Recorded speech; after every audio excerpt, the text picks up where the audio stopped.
Compas. En esta serie de videos voy a revisar como una síntesis de lo que vimos en la ayudantía del 8 de septiembre respecto al método de aglomeración no jerárquico. Lo primero que hicimos en la ayudantía fue repasar un poco el power que subió el profe, que pasó en clase, para fijar algunos de los conceptos clave que hay que para entender este método. Que, según lo que pasé y según lo que fuimos revisando, son tres. Uno es respecto a que el método de aglomeración no jerárquico, uno predefinidamente fija la cantidad de clúster que quieren que resulten. Ya no es como en el análisis de clúster no jerárquico, que a partir del dendrograma nosotros podíamos elegir cuál iba a ser el número óptimo de clúster a generar.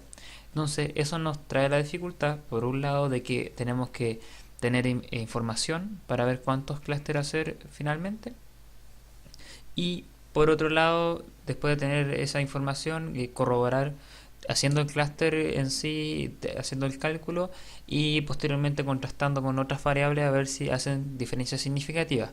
Es decir, lo que se busca, como lo hacíamos ya en análisis de conglomerados no, análisis de conglomerados jerárquicos, es validar el grupo para que se pueda saber que de verdad existe a nivel poblacional. De hecho, si ustedes se van aquí al final, les van diciendo las diferencias básicas entre procedimientos jerárquicos y procedimientos no jerárquicos.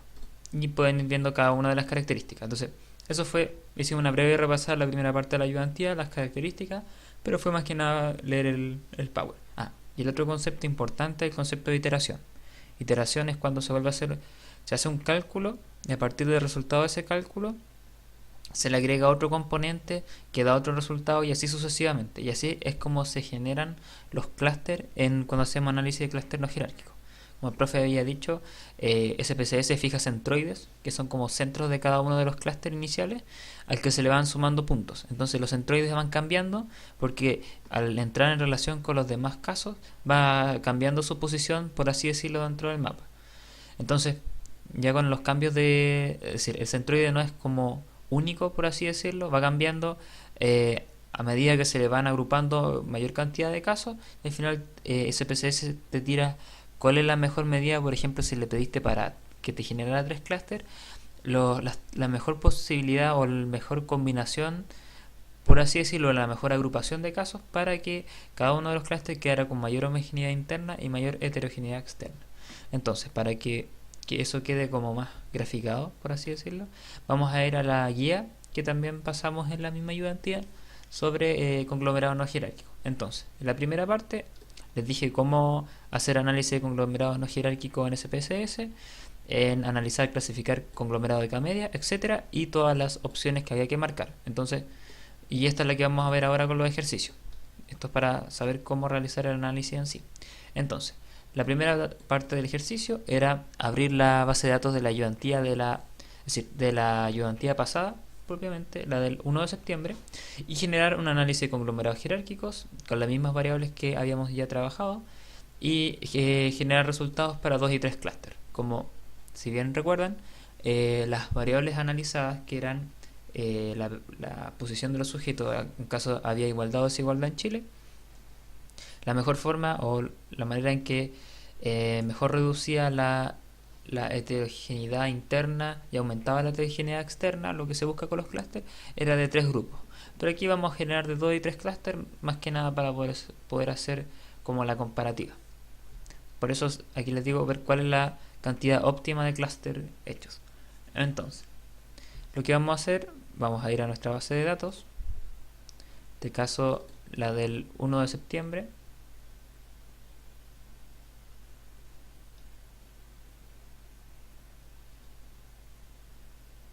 Le voy a poner pausa mientras se... no, ahí está, listo. Entonces, tenemos nuestra base de datos. Aquí está la lista de datos con el nombre de los sujetos, como ya habíamos visto, ya habíamos trabajado. La escala de satisfacción con la vida, etcétera.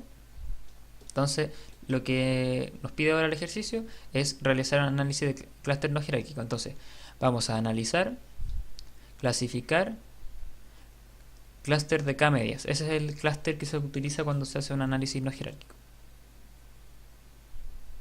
Entonces, ingresamos las variables con que vamos a trabajar, de la P8 hasta la P9G.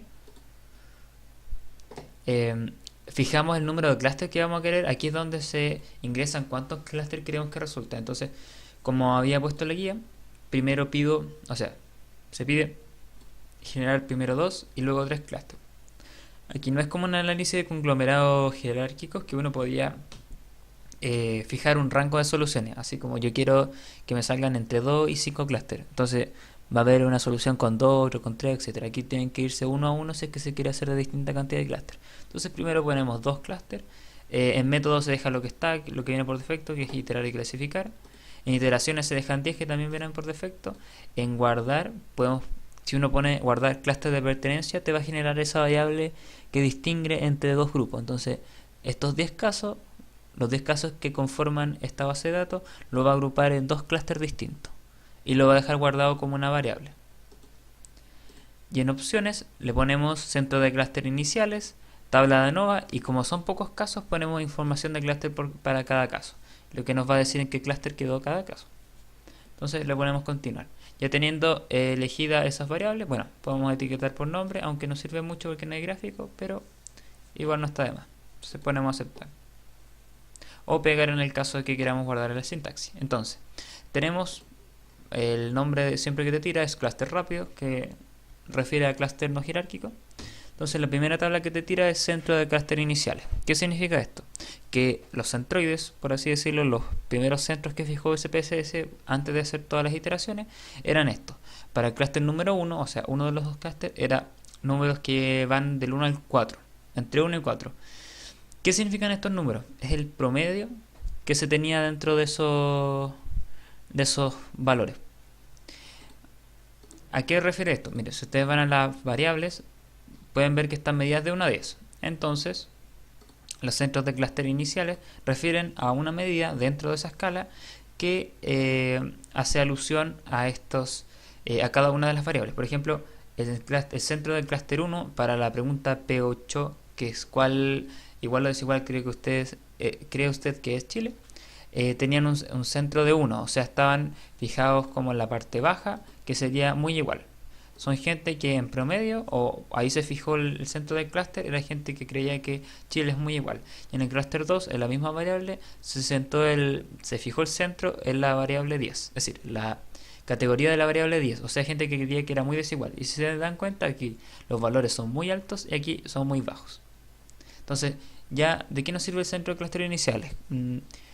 A nivel estadístico, nos da como una orientación a lo que van a ser los resultados finales, pero para ver resultados como realmente cómo van a ser, por así decirlo, ustedes tienen que fijarse más que nada en eh, los resultados finales, que los vamos a ver ahora. Entonces, si seguimos, ponemos el historial de iteraciones, que como bien ya les dije anteriormente, una iteración es como un cálculo de cuál resultado se vuelve a hacer otro cálculo y se va siguiendo. Entonces, si se dan cuenta, SPSS, como les mostré, por defecto trae 10 iteraciones, y en este caso solamente se necesitaron 3 para hacer un cálculo que redujera la heterogeneidad interna de los grupos y dejara lo más alta posible la heterogeneidad externa.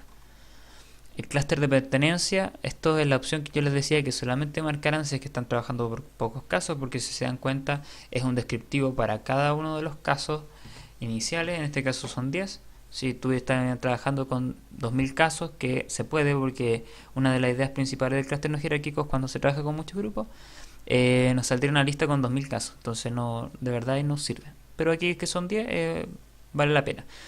Como le pusimos etiquetar mediante variable nombre, aquí nos dice el nombre que corresponde a cada caso y el clúster en que quedó y qué distancia tiene respecto al centro. Entonces ahí tenemos 3 informaciones importantes. Centro de clúster finales, tenemos la información respecto a dónde quedaron finalmente los centros, o sea, en el clúster 1, para la variable cuál desigual igual cree que es Chile, el centro quedó en 5 y para el clúster 2 en 10. Entonces, para el clúster 2, si se fijan, todas las variables finalmente quedaron con a valores muy altos, si se dan cuenta. Y en el clúster 1 quedaron con variables intermedios. Entonces ahí tenemos una diferenciación como ya más o menos clara. Entonces, la distancia entre los centros de clúster finales nos indica eso mismo, la distancia entre los centros de clúster finales para cada uno de los clústeres. En el clúster 1 fue de 13 y en el segundo también.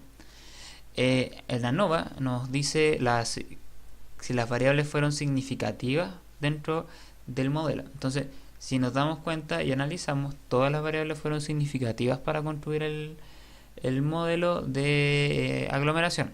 En el caso de que hayan variables que no sean significativas y a su vez no tengan un peso teórico, por decirlo de alguna forma, lo mejor es retirarlas y ver después si mejora el ajuste de los clústeres. O sea, si tenemos una variable que no indiferencia entre los dos grupos, o sea que los sujetos tienen características iguales en cada uno, por ejemplo, si generamos dos clústeres, al tener ese atributo, lo mejor es, y si no es teóricamente relevante, es mejor sacarla, porque no diferencia y a la vez interfiere en otros cálculos para que los clústeres queden más como diferenciados.